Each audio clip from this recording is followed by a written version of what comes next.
Hey, everybody, and welcome back to another episode of the Rising Tide Leadership Podcast, where we simplify the complexities of your leadership journey. I'm your host, Mo, and today we are mixing leadership with a little bit of sweetness and maybe a lot of grit. Our guest today is Bennett Maxwell. He is the Director of Franchise Sales at Crave-Worthy Brands. Bennett isn't just leading a fast-growing sweet tooth empire, he's redefining what it means to run purpose-driven businesses. From scaling companies to promoting mental health and initiatives, he's proof that leadership isn't just about making profits, it's about making an impact. What I love about Bennett is how real he is, whether he's talking about business strategy, mental health, or taking bold stands in the face of competition. Bennett, welcome to the Rising Tide Leadership Podcast, brother. Mo, I'm excited to be here. Thanks for having me. Bennett, tell my audience a little bit about your journey, where you started, where you got to, and a little bit of that story. Yeah.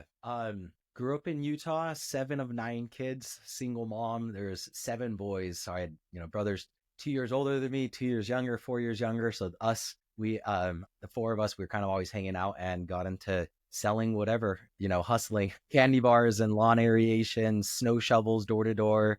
Didn't really ever have a real job. Went on a Mormon mission to Tijuana right after high school, lived there for 2 years, learned sales and persuasion, came back to Utah, and everyone here does door-to-door sales after your Mormon mission because it's like, hey, you just got your ass kicked for 2 years. You want to get paid to do it now?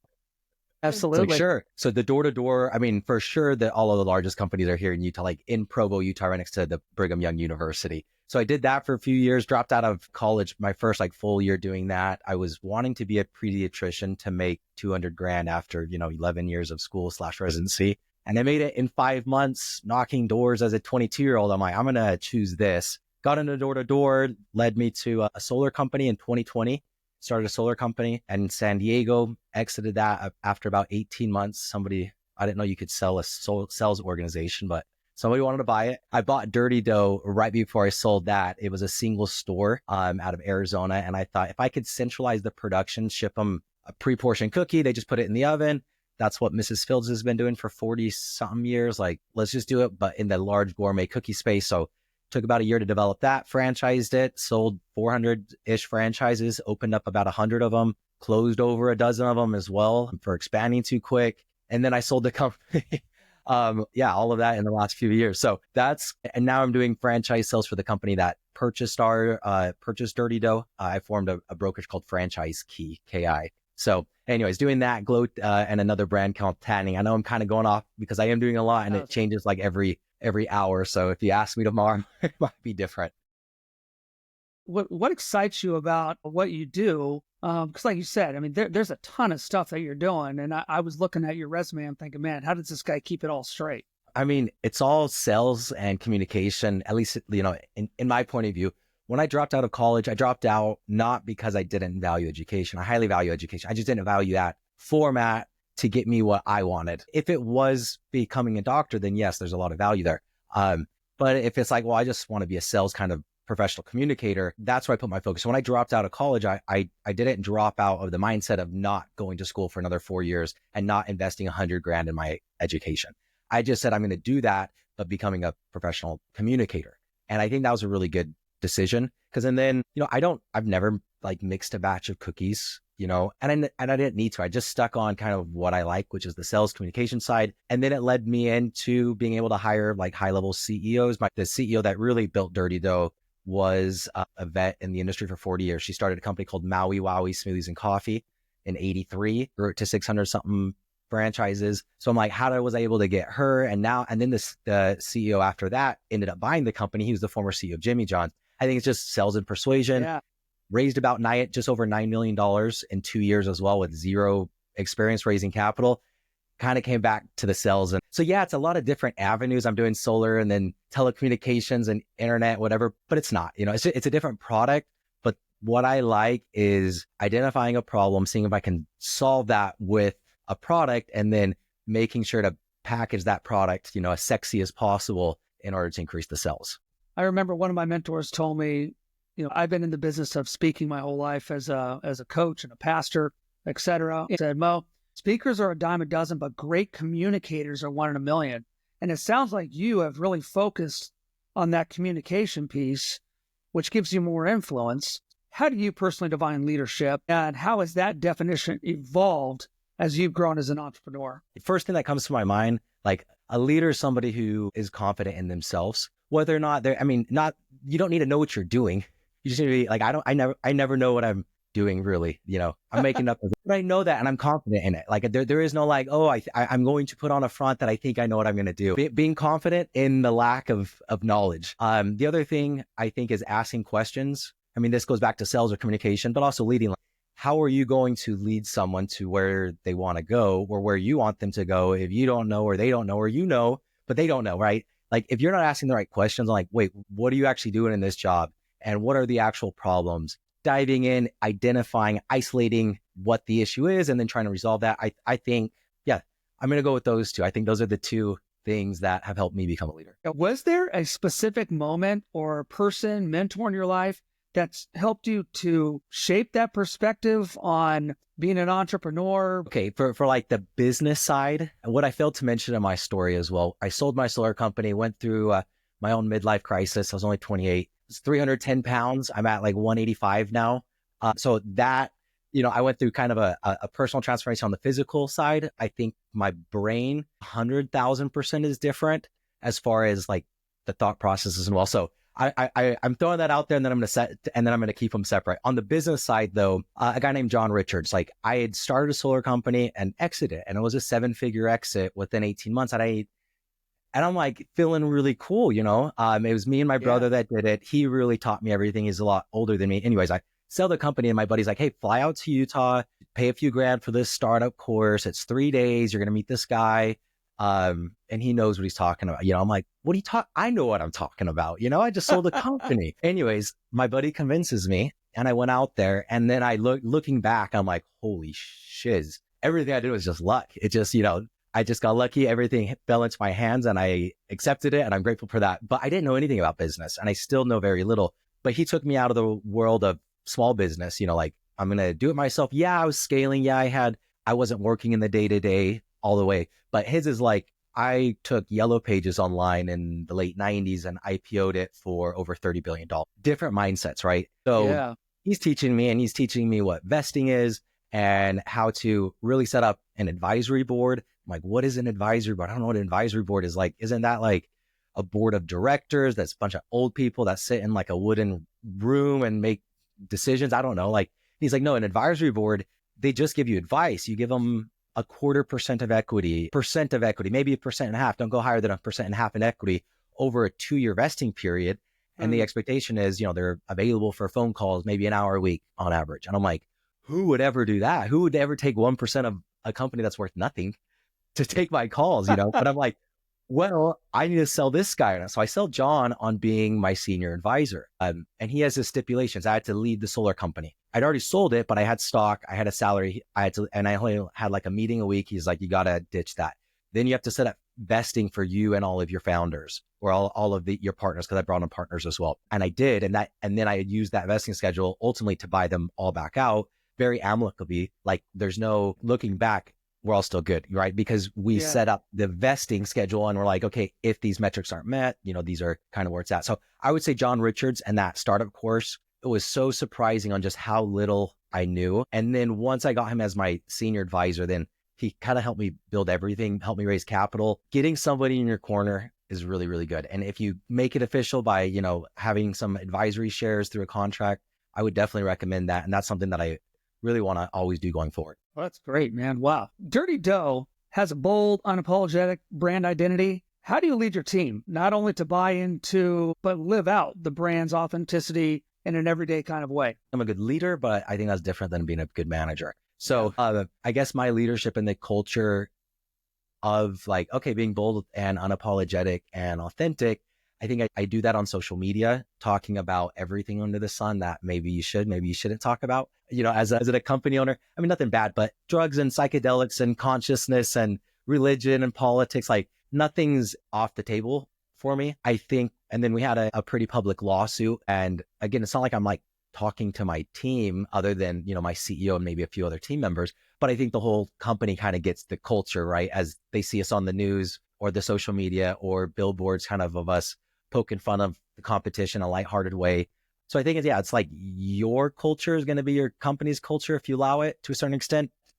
At the same time, I think that's one of my weak points is culture. So I'll tell you what I've done, but I'm going to tell you, I don't know how much weight it holds. Have you ever had to correct or coach a team member who didn't align with the bold culture? Yes. So I started talking about a transformation of my body and then also my mind. I think 2 years ago is because I was too caring about other people's opinions on how they would view me. And I could have just stopped and said, Karen, I care too much what people think. It's like, no, I care too much about what the negativity of my own brain thinks, right? Because that's what it comes back to. If I'm able to let that go and just be a lot more bold and upfront and like, I'm not going to let you kind of slide 5 times and slowly be like, hey, I don't really like that. Next time you do a little bit better. I'm learning that if I could just stop you on the first whatever culture mistake or error that's made, it's like, hey, this is what you did. This is what I asked you to do. This is what I cultures. Where's the disconnect? How can I help you? Everybody responds well to that, right? It's not like I'm attacking you or doing anything wrong. But it's like, this is what you did. This is the expectation. Where's the disconnect?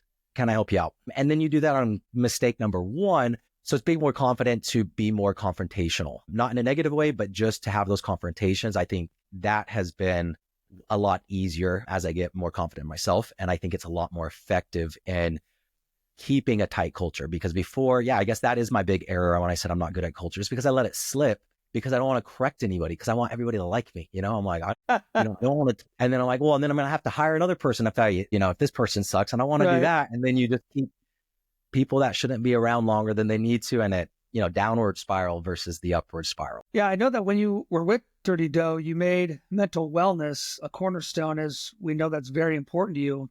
How do you lead in such a way that prioritizes mental health without sacrificing performance and results? Yeah, that's a hard one because you don't know until you do it. And the answer that I have is you just don't give an F. You just do it anyway. Like, here's the line. I don't care. There's no more crossing it. There's no more, oh, but it's just this time, or it's, oh, this is an investor and they want to talk late. It's like, I don't care. I'm just not going to do it. So just setting the boundaries and then also knowing that like in that boundary, which my boundary is a 40-hour work week or less, I can get everything I need to get done because guess who determines what needs to get done? I determine it. So I'm going to always determine what I got done is what I needed to get done. And what I didn't get done is because it didn't fit into that schedule. And that can always wait till next week. And then but again, you're like, well, if I don't do it, my business is going to fall apart. And it doesn't. Weird. Have you heard of Tim Ferriss? He wrote a book called The 4-Hour Work Week, 4-Hour Body. Anyways, in his 4-hour work week, he goes over like, you just have to do it. You just have to dip out. You just have to let your business run itself and just see what happens. And you'll see that you're not as important as you think, So for me, I've had a few examples, like one, maybe a year ago, had a trip to Vegas. I wanted to do a sponsorship with the Raiders Stadium because the Super Bowl was there last year. So it's meeting with them, meeting with like a 7-time gold medal bodybuilder. Another guy that owns like 100-something KFCs, a big real estate. I don't know. I just had a bunch of meetings set up, flying there in the morning, flying there in the evening, and then have it on my calendar. And then I see that my daughter has her graduation that day, kindergarten graduation. And I'm like, crap. Well, like I can't, like there's 5 meetings, flights, whatever. So, hey, we could do something before. I'll take you wherever you want after. We can spend the whole day, whatever. And she's like, okay, whatever. Like, accepted it. And then my wife's like, that's totally fine, but she's only going to graduate kindergarten once. And I'm like, you're right.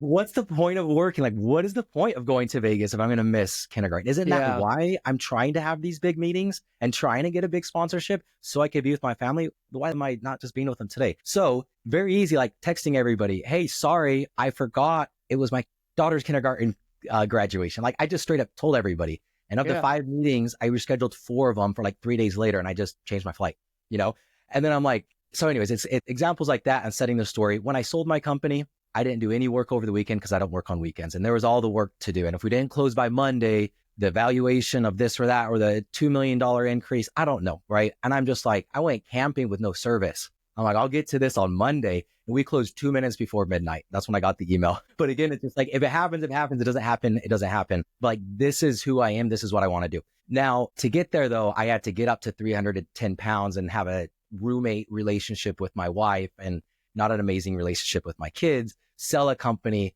become a millionaire, which I thought was going to bring all this fulfillment, realize that life's no different. And then continually reminding myself. So it's not like, I like, this is just something that I've always done. It's continues to be a struggle. But setting culture, I think you have to lead by example, and then also expect other people, or not expect other people to work the nights and the weekends, and not think that they need to for your business to be successful. That's a good lesson for all of us to learn. We feel like we're more important than we are, and really we're not. It's going to get done. From a leadership standpoint, what are some of the unique challenges that come with scaling fast, and how do you stay grounded during that process? Yeah, there are very unique challenges. I mean, I would say hiring was probably the most difficult or the most new, especially if it's like I've never been in food or franchising. I've had a little bit of success in sales, and I'm hiring people that have ran companies, for 40 years and 600 plus units, or having advisors, with a $30 billion company or our other advisor. So anyways, I think that was kind of hard and awkward. And I always take everybody's word at face value. I don't really, I hired the former CEO of he was leading a $100 million company. Terrible mistake. Spent $300,000 on a different project outside of Dirty Dough, kind of under the same umbrella, without a single result. And I'm like, holy crap, how did I miss that? Because I was just so googly eyed at the resume. Right. So staying grounded, I think, is going back to the advisors. Anytime I'd go back to my advisors, specifically John, on hey, this is this is the decision. He's always the double, triple pessimistic check in a way. And then he comes back to optimism, right? But he's like, oh no, did you do this? After I hired that guy, he goes, well, you call. I was like, dude, I verified. I verified that the revenue numbers for that company are right.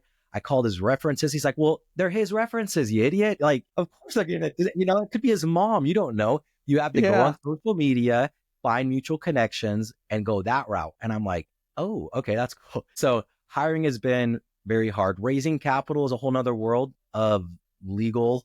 That was a big challenge. The biggest challenge is having this looming feeling of doom above your head of okay, I have a negative $200,000 per month cash flow, and I never have more than $500,000 in the bank. So I'm always just a month or two of runway if I don't raise capital. I think that was probably the hardest part, was dealing with the stress, and then realizing that the issue is, it's not I just need to keep raising capital and the stress will go away. It's just no, I just need to reframe what stress is and how I view the stress, because that's never really going to go away. And being forced to grow very quickly and having 200 employees and me thinking I'm important to all of them and they need me to get paid, when the reality is if I died today, they're all going to live just fine. I'm not that important. They don't really need me. But that mixed with franchisees, mixed with closing stores, mixed with raising money and rapid growth kind of was the pressure that I needed, I think, to really change my brain. And for that, I'm very grateful. I think most people do go through that very hard time during that entrepreneurship of just whatever that stress is, you just bring it all on yourself, whether it's hiring or whether it's firing, whatever it does, it's the relationship you have with stress and anxiety that usually crushes you. And I think that's the real thing that if you could overcome, you could get to the next level in business. I know you face criticism, competition throughout your journey. How do you maintain your leadership composure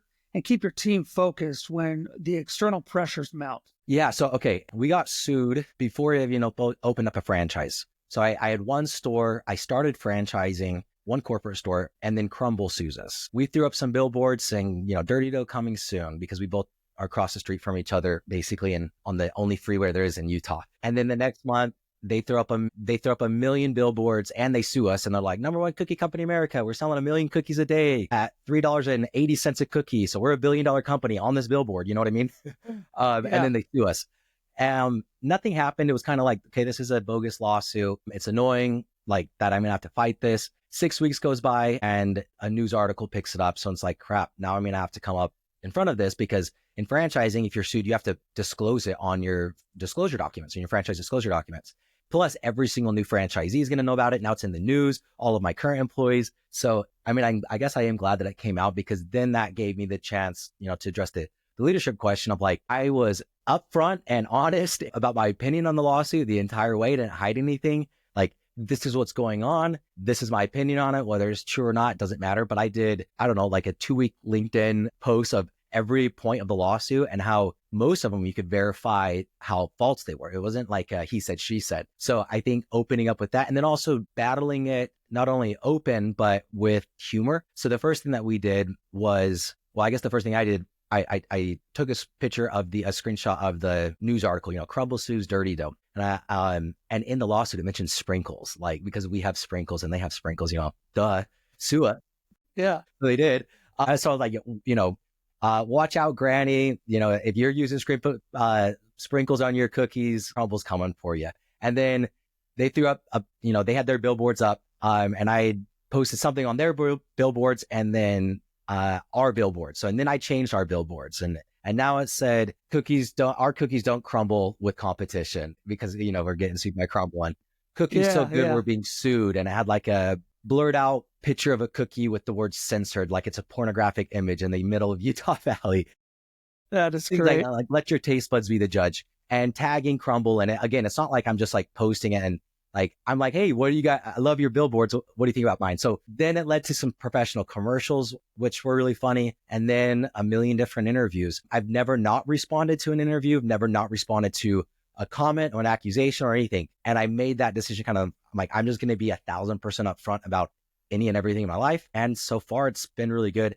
And again, I don't think I have to, because we did get up to 200 employees, like very quickly. It's not like I'm ever going to know 200 employees or really interact with more than 10 of them on a regular basis. So how do you bleed that culture through? I think at least for me, it's been through the social media and making my social media match my life. So I post all about my family, about my health journeys. I got a hair transplant, posted that on there. It's just like, this is my life. So anything that I do in my life, it goes on social media. And then people can relate to me that way without having to know me. That's great. Cookie Wars. I love it. Yours, yeah. It's exciting. Leadership often involves balancing big vision with the nitty-gritty day-to-day. It seems like you do both and you do it well. How do you keep your team aligned to the bigger mission while managing all the moving parts of a business? Yeah, delegation and assistance. I'm really big into assistance I should never do emails, calendars, book flights, check in for flights. It's fine. It's not, there's anything wrong with that. But like, if I'm thinking, well, what does that cost me to do? Especially since I can hire overseas, $5 an hour up to maybe 15 for a killer assistant, like if I can't make more, if I can't hand something off to them, that frees up my time. That doesn't make the company more than $15 an hour. I think I'm in the wrong business, delegation for sure. Having the big vision, using AI has helped so much, because like now it's not, hey, do this on a morning meeting. So I have my personal assistant I have some properties and insurance crap and cars and payments and trips, personal side. And then I have one for the Craveworthy, and then I have one for my franchise brokerage. And it's just quick meetings, screen recorded, everything's being recorded and transcribed through Gemini, through Google Meets. And then I could go through my emails, all of them in a few seconds, and just like, boom, here's the situation. This is what I want you to respond with. And then they're plugging in a ChatGPT to make it sound a little bit better, but they're just using the transcript. And then you're not waiting on them. Wait, what'd you say? And it's like, no, don't ask me any questions. I'm just going to spit all of this out and then go for it. Staying organized and project managers for sure. The biggest one though is just don't do it yourself. Like I am the visionary. I'm not to use like it's called EOS management style. If you've heard of that, the integrator. So the operator or the visionary. It's like, recognizing who you are, and don't try to be both. Because I could be a great SOP person for 30 minutes, and then my brain's gone on to the next big idea. So always partnering with a good integrator. With Solar, my brother was that person. He was an incredible ops guy. I learned a ton from him. And then Jill Summerhays with Dirty Dough, and then Greg Majewski with Dirty Dough. And then now I brought on another partner, Liam, on my franchise side on the franchise brokerage, because I know that I don't want to try to step in that position, because I know that that's not what I like. And if I don't like doing it, what are the chances that I continue doing it? A lot of my listeners are aspiring leaders. They're new to leadership. What's one or two practical leadership habits or mindsets, either in business or personally, that you would recommend for them to start developing today? Yeah. It's just, this is my mindset that I think solves kind of most problems. So I'm just going to apply it to leadership. So leadership, I do think it comes back to like having confidence in yourself. If you have confidence in yourself, then you could portray that confidence. And that confidence doesn't need to be because I know everything, but it's like, I just have confidence that I'm going to try my hardest. Right. And that's good enough. I'm confident that that's good enough. Analyzing how the brain works, how life works, right? It's like we have thoughts, we have some emotions in there, and then some mixture of those lead to action. And then if it's a good action, we feel good about ourselves. So we want to reward ourselves until the moment that it's not an action that we deem good. Then we're going to talk negative, like, oh crap, I can't believe you're still addicted to that. Or why are you still doing that? And then your life is dictated by your thoughts, what you're thinking, day in and day out. and you're completely identified with your thoughts, right? I'm scared, like, or I'm anxious, whatever that is, like that consumes you. That's who you are in that moment. If you take a step back and analyze what thoughts are and when they appear, I guess is the question, like, do you know what you're going to think before the thought arises? Silly question, because the answer's in the question. No, you can't know something before you know it. So you're telling me that thoughts just pop up in your head? Yeah, but I could control if I dwell on them or if I don't dwell on them. And you're like, wait, just dig a little deeper. Isn't dwelling on a thought just another thought that you didn't know was going to appear until it appeared? Because sometimes you choose to dwell on it, sometimes you choose not to dwell on it, just based on what thoughts appeared in your head, and you had no prior conception of what that was going to be. Then those thoughts lead to emotions, then actions, and then if you can catch that pattern, then you can reevaluate your life and like, oh, everything I've ever done has been because it's been based on the thoughts that just came up and the emotions that came up and the actions that came up. So it's a little bit stepping away and kind of the God is all, leave it in his hands, full faith, like everything is working out perfectly as it is. If you can accept that, then I think that gives you the confidence, that gives you the anti-anxiety, the anti-depression that is needed to not only become a good leader, but maintain that leadership. Because once you can do that, and once you can separate yourself and realize that thoughts just arise, then you aren't your thoughts and you aren't your emotions, and you could be a lot more stable. You're not up and down every single time your heart races or you get anxiety anymore. So that little long-winded, but I would say that's the key to leadership for me. I think a lot of people struggle with confidence. How did you make the decision, I'm going to be confident? Like, what did you start to do? What were the actions that you took to be more confident? I need to be confident. So am I nervous? And should I be drinking on this podcast? Like, should I grab my coffee or not? I don't know. I didn't ask him. I haven't noticed until right now that he was drinking. Is that acceptable or not? I don't care, right? Like, I'm just going to grab it and do it anyway, because that's a form of confidence, but it's also a form of, in me, it's letting go on like, oh, if it's not appropriate, I don't know that unless he explained it to me. Right. So I'm not going to keep guessing what's appropriate or not. I'm just going to do whatever I want to do. And then if somebody asks me not to do it, I could scale back. But a lot of it is getting out of, if I grab this drink of coffee, is that allowed? What's Mo going to think? What's the guest going to think? Right. It's just like, what does it matter? And just pushing through it anyway. An activity that helps with that is like, you feel some sort of whatever I'm going to apply it to an addiction, because that's where I heard it from. Like, you get not an addiction, an urge or a craving. You get some craving that you need to do something, right? And then the craving could be like, I need to fix all of these things for my mind to be unstressed. But you get the craving. If you could pay attention to the craving and you just like pay attention to like, oh, I'm feeling it. I'm feeling like I really want that. It'll go away. And you pay attention to the transition from when it's there and then when it's not, right? Our thoughts they come and they go and they come and they go. As you do that, you can, as you're observing it more and more, the more you're distancing yourself from it, which again, then that for me leads back to confidence, because it's like, why wouldn't I be confident if in any and everything I do? If I truly believe that any and everything I do is perfect, like it couldn't have happened any other way. I believe in cause and effect, right? Like every cause there's going to be an effect after, or every effect leads to a cause. And that's it. Like, from the time I was born, the first time I cried, I didn't choose to cry. And then it's just been a series of cause and effects. So in that sense, from neuroscience or biology or physics, like, I truly believe that everything has to have happened the way it's happened. And that gives me all the confidence in the world, because why would I ever feel shameful about something that just had to happen, or something that I couldn't control, or a shameful thought, or an embarrassing thought? Like, again, I didn't plan that thought. It's not like I planned it. I'm like, hey guys, we're going to think about being shamed over something we did 5 years ago in the next 20 minutes. You ready? Let's do it. Right? No, it just comes. So if you could recognize that, yeah, I mean, that gives me all the confidence in the world, because it's the opposite of shame and embarrassment and I guess lack of confidence of just not doing anything. Just go out there and try. Yeah. And confidence leads to authenticity. I know that authenticity is very important to you. How does being authentic translate into better business, better teams, better ways of communicating with people? Yeah, so authentic. Okay, you say something, you're my business partner. My first response is to resist it. I don't know why, and I'm saying this because I have a new business partner, and that happened to me literally on Friday. And I'm like, no, that's stupid because of whatever. And then immediately he says something back, and I'm the franchise expert, right? He just came into this. He says something back that's totally valid. I could stand on my heel and be like, no, we're just gonna do it my way, or I could immediately like express like, dude, I don't know why I said that. That was just like reaction. That's actually a really good idea. I just didn't have time to fully think about it. right? That's authentic because that is actually what went through my mind. And I just had to say the thoughts in my mind.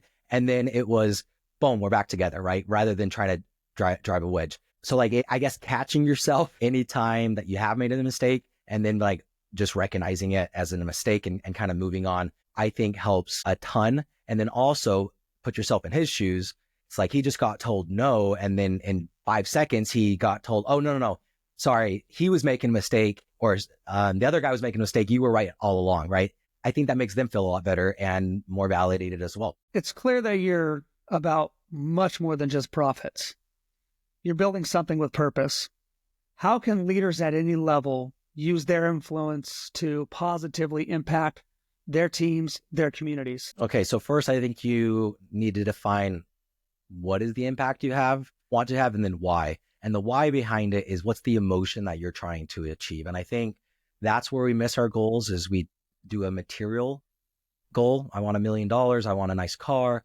I want a big company or an Inc. 500. But why? Do you want a $1 billion company if I guarantee you're going to feel depressed all day and every day? No, right? Because you're after an emotion. So I want the XYZ because of what emotion? You need to identify that emotion. And then I would go like, is it because why do you feel a lack in that? Like I need a new car. I need a bunch of money to get a new car because I want to feel good about myself. So the neighbors think I'm cool. It's like, but why do I care what the neighbors think? Or why don't I think that they think that I'm cool already? They probably do think I'm cool already. I'm a cool guy. What's all going on that? So for me, it was all about joy and fulfillment despite life's dirtiness. That was my mission statement, which then became, I went through this, how do you make a mission statement with a business coach, and texted a bunch of people, wrote my own obituary. Like, what do you guys think my core values are? Made spreadsheets. After all was said and done, it's to find joy and fulfillment despite life's dirtiness in myself and others. So joy, fulfillment, not so much happiness, because I think happiness is, could be day to day. Joy is more, you could be sad all day for a whole day. That's totally fine. You can still have a joyful life. And then feeling like you're giving back seems to be at least somewhat required for humans. And that's where the fulfillment comes from. Despite life's dirtiness is don't wait for life to be perfect in order to feel joy and fulfillment. Focus on yourself first, then others. Working with my business coach, find my mission statement. Got it. This is my personal mission statement. Okay, Mike, how do we do the business mission statement? He's like, it's the same thing. Your business is an extension of you. Like the whole point of having a business is just to fulfill what you're about as a person. And I'm like, really? I thought it was just about money. Light bulb. I'm like, okay, so I can use this business to make an impact. And that's where it all switched for me. And then I rethought the whole brand, and Dirty Dough now meant the dough is dirty because we focus on the inside of the cookie because the inside matters most. And I started doing 3-layer cookies, and every cookie's stuffed. And you walk into our store, it says, we care about your feelings, and life gets messy, but that's okay. And perfectly perfect, imperfect on the packaging. And like, I built it in there because I want it to bring more joy and fulfillment. So find out your why, and what is the emotion that you're trying to achieve behind your why. Why are you lacking it right now? Maybe dive into that a little bit, and then form your mission statement about that, and then adapt that to your business. And then so once I adapt it to the business of joy and fulfillment, what do I think brings me joy and fulfillment? Well, your mind, right? It's my thoughts. So mindset or mental health, that's the first pillar. And then the second pillar, what else am I about that brings me joy and fulfillment? Like personal empowerment that comes through confidence in business and finances, I guess, like entrepreneurship, right? That brings me joy and fulfillment. So then that's the second pillar. How do you lower the barrier of entry to entrepreneurship to allow other people to have more joy and fulfillment? Well, you make a concept that's half the cost of the competitors, and that doesn't require a baker because we make everything for you. And that's a lot easier to run because it requires half the employees. And those are like the two pillars. And that was really the full process of me buying a company called Dirty Dough. Dirty Dough just was named Dirty Dough because it sounded catchy, to now what the brand is today, which is 1,000% different. Personal mission statement first, adapt it to the business, internalize it, and then say, hey, how am I going to use my business to achieve this? Kind of the first time I've put it all together. So hopefully that was helpful. Like looking back, I'm like, that was probably the most helpful thing, especially when you're sitting across, you meet with investors or you're trying to hire somebody, and like, who do you hire? Who's going to be the better investor? Who's going to be the better employee? Who's going to be the better franchisee? You have a million decisions to make every day, right? What are you gauging those off of? Before, it was just like what I predict is going to make me the most money, right? Because that's what business is. Then it became, especially because I'm seeing a therapist this entire time as well, and all I do is talk about business, right? It's great.